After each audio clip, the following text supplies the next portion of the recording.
जय हिंद। तो आप सभी को प्यारा सा गुड मॉर्निंग। तो आज है 11 सितंबर, ठीक है। आज है 11 सितंबर और 11 सितंबर से जितने भी करंट अफेयर के महत्वपूर्ण प्रश्न बनते हैं वो सभी आज हम इस क्लास में डिस्कस करेंगे, ठीक है। तो आइए देखते हैं।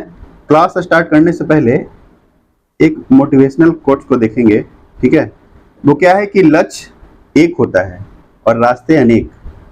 कभी रास्ता बंद हो जाए तो रास्ता बदलो, लक्ष्य नहीं। जैसे मान लीजिए कि आप अगर बीपीएससी की तैयारी कर रहे हैं, ठीक है, और बीच में अगर किसी तरह का रुकावट आ जाए तो आपको लक्ष्य को नहीं बदलना है, ठीक है, रास्ता बदलना है। और रास्ता बदलना है उसके बाद अपने लक्ष्य को पाना है, ठीक है। तो इसी तरह ऐसा नहीं है कि आप कोई भी एग्जाम की तैयारी कर रहे हो तो आपका लक्ष्य एक होना चाहिए कि हमको बीपीएससी की तैयारी करना है, यूपीएससी की तैयारी करना है या फिर रेलवे का है। तो लक्ष्य एक होना चाहिए। लक्ष्य को पाने के लिए आपको रास्ता नहीं बदलना है, ठीक है, सॉरी, रास्ता बदलना है, लक्ष्य को नहीं बदलना है। तो आइए देखते हैं प्रश्न क्या कहता है। कल का जो प्रश्न दिया गया था होमवर्क, ठीक है, उसको बताना था आप लोग को। वो प्रश्न क्या है कि हाल ही में अमेरिका ने किस देश के लिए 600 मिलियन डॉलर की नई सुरक्षा सहायता की घोषणा की है। यानी अमेरिका ने किस देश के लिए 600 मिलियन डॉलर की नई सुरक्षा सहायता की घोषणा किया था। तो यह जो है इसका आंसर क्या होगा, यूक्रेन हो जाएगा, ठीक है। यानी आंसर क्या होगा, यूक्रेन हो जाएगा, ठीक है। अब उसके बाद आज का पहला क्वेश्चन देखेंगे। आज का पहला क्वेश्चन क्या है, 11 सितंबर, है ना। वो प्रश्न क्या है कि G20 2023 का 18वां संस्करण किसके द्वारा आयोजित किया गया। यानी G20 2023 का 18वां संस्करण किसके द्वारा आयोजित किया गया। जापान, ब्राजील, भारत, रसिया। इसका जो आंसर होगा वो क्या होगा, भारत, ठीक है। और भारत में यह जो है आयोजित किया जा रहा है कहाँ, नई दिल्ली, ठीक है, न्यू दिल्ली में। और इसका आयोजन आपको 9 से 10 सितंबर के बीच में किया गया है। यानी 9 सितंबर से लेके 10 सितंबर के बीच में, ठीक है।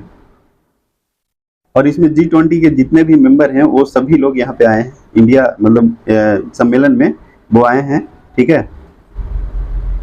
अब उसके बाद इससे रिलेटेड कुछ इंपॉर्टेंट प्रश्न को देखेंगे। G20 से ही रिलेटेड कुछ इंपॉर्टेंट प्रश्न हैं जो आपको एग्जाम के लिए बहुत ही महत्वपूर्ण है। वो क्या है कि भारत ने 1 दिसंबर 2022 से 30 नवंबर 2023 तक G20 की अध्यक्षता संभाली है। कहने का मतलब कि अभी जो G20 जो सम्मेलन हुआ है वो तो हुआ ही है क्या बोलते हैं 9 सितंबर से 10 सितंबर के बीच में।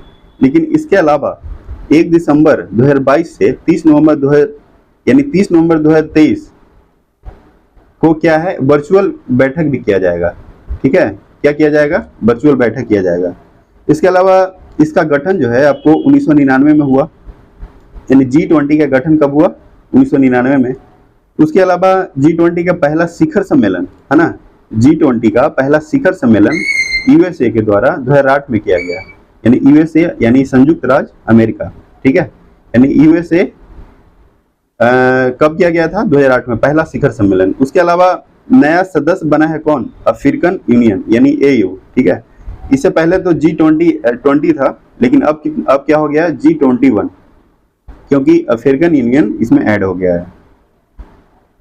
जैसे क्या था, पहले 19 कंट्री था, ठीक है, 19 country plus European union plus AU। अभी लेटेस्ट में कौन जुटा है, AU, अफ्रीकन यूनियन। इससे पहले 19 कंट्री और यूरोपियन यूनियन था, और अभी कौन जुटा है, अफ्रीकन यूनियन, ठीक है। इसके अलावा G20 के लोगों में अभी जो क्या बोलते हैं, G20 का जो सम्मेलन हुआ उसमें जो है 4 रंगों का प्रयोग किया गया। कितना रंगों का प्रयोग किया गया, 4। वो क्या है, केसरिया, सफेद, हरे और नीले। ये जो है आपको बहुत ही इंपॉर्टेंट है, ठीक है। लेटेस्ट एग्जाम में ये प्रश्न पूछ सकता है कि G20 के लोगों में कौन 4 रंगों का प्रयोग किया गया, ठीक है, केसरिया, सफेद, हरे और नीले। उसके बाद है देवनागरी लिपि में भारत लिखा गया। यानी कहने का मतलब कि जो भारत लिखा गया था G20 सम्मेलन में, वो कौन सा लिपि में था? देवनागरी लिपि में था। ठीक है। उसके अलावा इसका थीम भी पूछ सकता है, क्योंकि थीम तो बहुत ही इंपॉर्टेंट है। ठीक है। तो थीम क्या है इसका? थीम है वसुधैव कुटुंबकम। ठीक है, क्या है? वसुधैव कुटुंबकम, या one earth one family one future. और यह जो है महाउपनिषद के प्राचीन संस्कृत पाठ से लिया गया है। कहां से लिया गया है? महाउपनिषद के प्राचीन संस्कृत पाठ से लिया गया है। ठीक है। और इसमें एक बात और बता दें कि one earth one family one future. ठीक है। इसमें जो अभी जो 9 सितंबर से 10 सितंबर के बीच में जो सम्मेलन हुआ था, उसमें जो पहला सेशन हुआ था उसमें वन अर्थ का बात किया गया। ठीक है। और सेकंड जो सेशन हुआ उसमें वन फैमिली का बात किया गया, और थर्ड सेशन में आपको वन फ्यूचर का बात किया गया। ठीक है। तो इन सभी बातों को आप ध्यान रखिएगा, क्योंकि एक छोटा छोटा सा जो प्रश्न है वो आपके एग्जाम में हुबहू पूछ सकता है। ठीक है। उसके अलावा G20 में इंडिया की तरफ से 9 गेस्ट के रूप में बुलाया गया। यानी जैसे सम्मेलन में तो 20 कंट्री है ही, लेकिन उसके अलावा इंडिया की तरफ से आपको 9 गेस्ट के रूप में, यानी 9 देशों के जो क्या बोलते हैं प्रधानमंत्री या राष्ट्रपति हो, उनको बुलाया गया था, गेस्ट के रूप में बुलाया गया था। उनका नाम भी आपको याद रखना है। Bangladesh, Netherland, Nigeria, Mauritius, Egypt, Oman, Singapore, Spain और यूएई। ठीक है। ये 9 नाम आपको याद रखना है, क्योंकि यह जो है ये भी बहुत ही इंपॉर्टेंट है। ठीक है।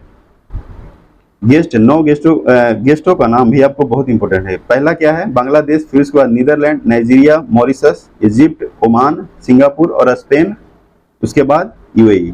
ठीक है। अब उसके बाद सेकंड प्रश्न क्या कहता है? सेकंड प्रश्न है कि हाल ही में नॉर्थ ईस्ट इंडिया फेस्टिवल, यानी हाल ही में नॉर्थ ईस्ट इंडिया फेस्टिवल कहाँ आयोजित किया जाएगा? Italy, Bharat, Australia, Bhutan. ठीक है। तो इसका जो आंसर होगा, इसका आंसर होगा आपको इटली। क्या होगा? इटली। यानी नॉर्थ ईस्ट इंडिया फेस्टिवल आपको इटली में आयोजित किया जाएगा। ठीक है। उसके अलावा 18वीं शताब्दी, ठीक है, 18वीं शताब्दी की तमिल पांडुलिपियां इटली में खोजी गई। यानी 18वीं शताब्दी की जो तमिल पांडुलिपियां हैं आपको इटली में खोजी गई थी। उसके अलावा इटली के शोधकर्ता ने अदृश्य गैलेक्सी की खोज की। अदृश्य गैलेक्सी का मतलब क्या होता है? मंदाकिनी, यानी अदृश्य गैलेक्सी की खोज की। उसके अलावा 86 साल की उम्र में इटली के पूर्व प्रधानमंत्री सिल्वियो बर्लुस्कानो का निधन हो गया। ये भी आपको याद रखना है। अगर क्वेश्चन आपको ऐसे पूछ सकता है कि इटली के कौन ऐसे पूर्व प्रधानमंत्री थे जिनको 86 साल की उम्र में निधन हो गया, तो कौन थे? सिल्वियो बर्लुस्कानो। ठीक है। उसके बाद 3 क्या कहता है कि हाल ही में भारत के पहले भूमिगत ट्रांसफार्मर का उद्घाटन कहाँ किया गया? यानी भारत के पहले भूमिगत ट्रांसफार्मर का उद्घाटन कहाँ किया? मुंबई, नई दिल्ली, अहमदाबाद, बेंगलुरु। इसका आंसर क्या होगा? इसका जो आंसर होगा बेंगलुरु हो जाएगा। ठीक है। बेंगलुरु किसका राजधानी है? कर्नाटका का, है ना। यानी भारत के पहले भूमिगत ट्रांसफार्मर का उद्घाटन कहाँ किया गया है? तो यह जो है आपको बेंगलुरु में किया गया है। ठीक है। अब उसके बाद 4 है। 4 क्या कहता है कि हाल ही में किस देश ने आधिकारिक रूप से 3 सितंबर को सनातन धर्म दिवस घोषित किया? क्या प्रश्न पूछ रहा है कि किस देश ने आधिकारिक रूप से 3 सितंबर को सनातन धर्म दिवस घोषित किया है? ठीक है। तो इसका आंसर क्या होगा? इसका जो आंसर होगा वो होगा आपको अमेरिका। ठीक है। क्या होगा इसका आंसर? इसका आंसर हो जाएगा आपको अमेरिका, यानी 4 का सी हो जाएगा। अब उसके बाद है 5 क्या कहता है कि किस राज्य के पूर्व मुख्यमंत्री को, क्या बोल रहा है कि किस राज्य के पूर्व मुख्यमंत्री को भ्रष्टाचार के आरोप में गिरफ्तार किया गया? आंध्र प्रदेश, उड़ीसा, मणिपुर, पश्चिम बंगाल। तो इसका आंसर क्या होगा? इसका जो आंसर होगा वो आपको आंध्र प्रदेश होगा। क्या होगा? आंध्र प्रदेश। ठीक है। क्या होगा आंसर इसका? आंध्र प्रदेश हो जाएगा। अब उसके बाद उसके बाद क्या है, उसके बाद इससे इससे भी रिलेटेड, आंध्र प्रदेश से रिलेटेड कुछ इंपॉर्टेंट प्रश्न है। वो क्या है कि आंध्र प्रदेश के हाई कोर्ट, आंध्र प्रदेश के हाई कोर्ट के मुख्य न्यायाधीश के रूप में किसको बनाया गया है? तो वो कौन है? जस्टिस धीरज सी ठाकुर। यानी आंध्र प्रदेश हाई कोर्ट के मुख्य न्यायाधीश के रूप में शपथ कौन लिया है? तो जस्टिस धीरज सी ठाकुर। और आपको कमेंट करके बताना है कि अभी सुप्रीम कोर्ट के मुख्य न्यायाधीश अभी कौन है? सुप्रीम कोर्ट के मुख्य न्यायाधीश कौन है? ठीक है, आपको कमेंट करके बताना है, और कौन से नंबर के हैं। ठीक है, उसके अलावा इसरो ने अपने सूर्य मिशन आदित्य 11 को श्रीहरिकोटा से लॉन्च किया। यानी इसरो ने अपने सूर्य मिशन आदित्य 11 को कहां से लॉन्च किया है? तो श्रीहरिकोटा से लॉन्च किया। उसके अलावा राष्ट्रपति ने आंध्र प्रदेश, यानी राष्ट्रपति अभी कौन है? द्रौपदी मुर्मू। तो द्रौपदी मुर्मू ने आंध्र प्रदेश के पूर्व मुख्यमंत्री एनटीआर की याद में क्या बनाया है? स्मारक सिक्का, स्मारक सिक्का जारी किया है। ठीक है, अब उसके बाद हम लोग चलेंगे। अच्छा, एक बात और, आंध्र प्रदेश के अभी जो मुख्यमंत्री हैं वो कौन है? आंध्र प्रदेश के अभी मुख्यमंत्री जो हैं आपको वाईएस जगनमोहन रेड्डी। ठीक है, आपको याद रखना है कौन है? जगनमोहन रेड्डी। उसके अलावा राज्यपाल एस अब्दुल नजीर। ठीक है, एस अब्दुल नजीर।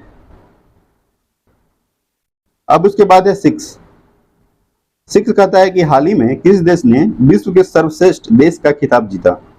यानी कौन ऐसा देश है जो विश्व के सर्वश्रेष्ठ देश का खिताब जीता है? सिंगापुर, स्विट्जरलैंड, कनाडा, इनमें से कोई नहीं। तो सिक्स का क्या आंसर होगा? सिक्स का आपको हो जाएगा स्विट्जरलैंड। ठीक है, क्या होगा? स्विट्जरलैंड। अब उसके बाद है सेवन है हाल ही में बच्चों के लिए एआई सिखाने, यानी आर्टिफिशियल इंटेलिजेंस सिखाने में मदद के लिए सरकार ने किसके साथ क्या है? समझौता किया है। Google, Adobe, Amul, Byju. तो 7 का क्या होगा? 7 का आंसर हो जाएगा आपको बी। क्या होगा? बी हो जाएगा।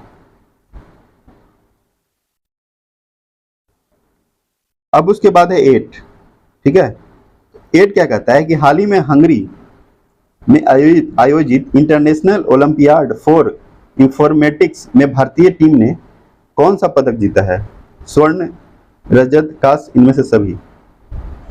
तो इसका आंसर क्या होगा? इसका आंसर हो जाएगा आपको डी, इनमें से सभी। हंगरी है ना, हंगरी की राजधानी कहाँ है? ये आपको बुडापेस्ट है। क्या है? बुडापेस्ट।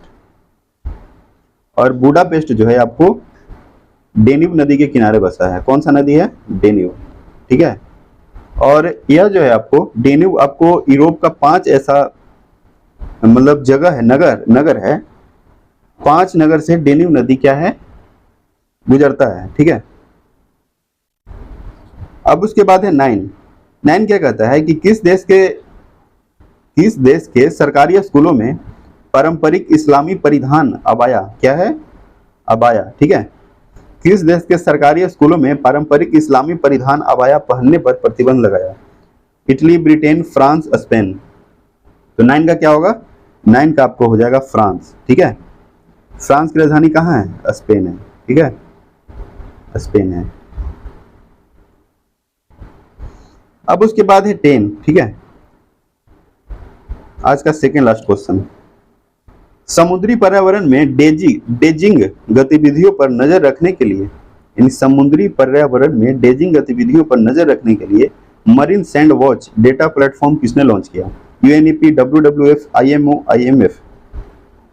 तो इसका आंसर क्या होगा? इसका जो आंसर होगा यूएनईपी। क्या होगा आंसर इसका? इसका जो आंसर होगा आपको ये हो जाएगा। अब उसके बाद है 11। ठीक है, 11 है किस राज्य की कैबिनेट ने ट्रांसजेंडर समुदाय के लिए पेंशन और ओबीसी दर्जे को मंजूरी दी है? क्या है प्रश्न? कि किस राज्य की कैबिनेट ने ट्रांसजेंडर, ठीक है, क्या है? ट्रांसजेंडर समुदाय के लिए पेंशन और ओबीसी दर्जे को मंजूरी दी है? झारखंड, राजस्थान, महाराष्ट्र, गुजरात। इसका जो आंसर होगा वो क्या होगा? झारखंड। ठीक है, और झारखंड आपको बता दें कि यह बिहार से ही अलग हुआ था। कब अलग हुआ था? 15 नवंबर 2000 को। 15 नवंबर 2000 को यह जो है आपको बिहार से अलग हुआ था।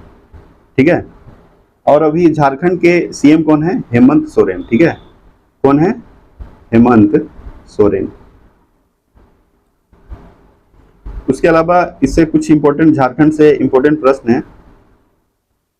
वो क्या है कि झारखंड के मुख्यमंत्री ने कौन सा अबुआ आवास योजना की घोषणा की है? क्या है? झारखंड के मुख्यमंत्री ने कौन सा है? अबुआ आवास योजना, अबुआ आवास योजना का घोषणा किया है। फिर उसके बाद है देश का सबसे बड़ा हाई कोर्ट झारखंड में बनाया गया। यानी देश का, अगर एक क्वेश्चन पूछ सकता है, एक क्वेश्चन बहुत ही इंपॉर्टेंट है, ठीक है, कि कौन ऐसा देश का कौन ऐसा राज्य है जहां हाई कोर्ट मैंने सबसे बड़ा हाई कोर्ट बनाया गया? तो वो क्या होगा? झारखंड हो जाएगा। उसके अलावा झारखंड के मुख्यमंत्री ने रोजगार पंजीकरण के लिए झरनी योजना, कौन सा योजना किया है? झरनी योजना। यानी हेमंत सोरेन ने रोजगार पंजीकरण के लिए कौन सा योजना? झरनी योजना पोर्टल लॉन्च किया है। उसके अलावा झारखंड के मुख्यमंत्री ने अबुआ आवास योजना, ये तो हो ही गया। फिर उसके बाद है अडानी समूह ने गोंडा में भारत की पहली अंतर्राष्ट्रीय बिजली परियोजना शुरू किया है। कौन सा किया है? अडानी समूह ने गोंडा जगह है, ठीक है, वहां भारत की पहली अंतर्राष्ट्रीय बिजली परियोजना की शुरुआत की है, ठीक है। और आज कल होमवर्क है, कल के लिए आपको होमवर्क क्या है कि हाल ही में आपको इसको कमेंट करना है, ठीक है। इस प्रश्न का आंसर को आपको कमेंट करना है। वो क्या है कि हाल ही में किस राज्य के राज्यपाल ने 37वें राष्ट्रीय खेलों के लिए मसाल का शुभारंभ किया? क्या किया है? मसाल का शुभारंभ किया है। गोवा, पश्चिम बंगाल, त्रिपुरा, नागालैंड। इसको क्या करना है? आपको कमेंट करना है, ठीक है, कमेंट करना है, ठीक है। तो आज के लिए इतना ही। अगर यह वीडियो आपको अच्छा लगे तो वीडियो को लाइक कर दें, और चैनल पे नए हैं तो चैनल को सब्सक्राइब कर दें, ठीक है, क्योंकि आपका एक लाइक और एक सब्सक्राइब से बहुत मोटिवेशन मिलता है, ठीक है। क्या मिलता है? मोटिवेशन। तो आप वीडियो को लाइक कर दें, अगर वीडियो अच्छा लगे तो, अगर वीडियो अच्छा ना लगे तो लाइक ना करें, ठीक है। तो चलिए, जय हिंद, जय भारत, जय बिहार, धन्यवाद।